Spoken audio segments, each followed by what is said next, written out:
கரூரில் இன்றைக்கு ஏற்பட்ட இந்த துயரமான சம்பவம் அனைவரது மக்கள் இதயத்தையும் ரணமாக்கியுள்ளது.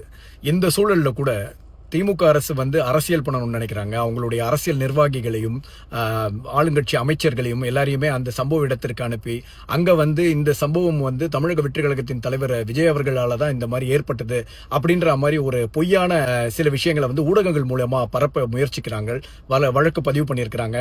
நல்லா புரிஞ்சுக்கணும், மக்கள் தெளிவா இருக்கிறாங்க.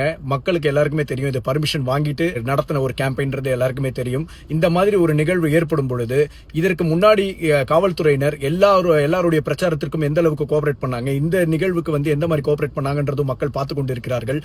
பொறுப்பு டிஜிபியாக உள்ள அவரே ஒரு பிரஸ் மீட் இப்ப கரண்ட்லி கொடுத்திருக்கிறாரு. அவரே ஒப்புக்கொள்கிறார். 10,000 பேர் தான் நாங்க எதிர்பார்த்தோம், திடீர்னு கூட்டம் அதிகமாயிடுச்சு, அதனால எங்களால கண்ட்ரோல் பண்ண முடியல அப்படின்னு சொல்லிட்டு. சோ இதற்கும் தமிழக வெற்றி கழகம் தலைவர் விஜய் அவர்களுக்கும் எந்த ஒரு சம்பந்தமும் இல்லை. இருந்தாலும் வழக்கு பதிவு பண்ணியிருக்கிறாங்க. சட்ட ரீதியாக சந்திப்போம். மேலும் இந்த மாதிரி ஒரு திடீர் கூட்டம் வருது அப்படின்னாலே அது உங்களுடைய அரசுடைய நிர்வாக தோல்வியா தான் இதை நம்ம பார்க்கணும். ஏன் அப்படின்னா அவங்களே பார்டர்லயே எல்லாரையுமே ஸ்டாப் பண்ணிருக்கலாம். நினைச்சா அந்த கிரௌட் ஒரே இடத்துல அங்க வராத அளவுக்கு போலீஸ் ரெஸ்ட்ரிக்ட் ஈஸியா பண்ணிருக்கலாம். ஏன்னா அவங்க எல்லாம் முன் அனுபவங்கள் உள்ள அதிகாரிகள். இதே போலதான் பெங்களூர்ல இந்த மாதிரி ஐபிஎல் இவர் விராட் கோலி சார்பா மக்கள் சூழ்ந்த இடத்துல 11 பேர் பலியானாங்க. அந்த 11 பேர் பலியானதற்கு காவல்துறையினர் தான் கர்நாடகா உயர்நீதிமன்றம் கடும் கண்டனம் தெரிவித்து அவர்கள் மேலதான் நடவடிக்கை எடுத்தது. இது காவல்துறையினருக்கு நல்லாவே தெரியும். இந்த ஆளும் கட்சி கண்டிப்பா காவல்துறையினரை காப்பாற்ற போவதில்லை. மேலும் இந்த ஆளும் கட்சி அவர்களுக்கு இப்ப நாங்க தமிழக வெற்றி கழகம் சார்பா கேட்ட இடத்தினை எங்களுக்கு கொடுக்கல. அதனால இந்த நெருக்கடி ஏற்பட்டு இந்த மாதிரி உயிரிழப்பு ஏற்பட்டது.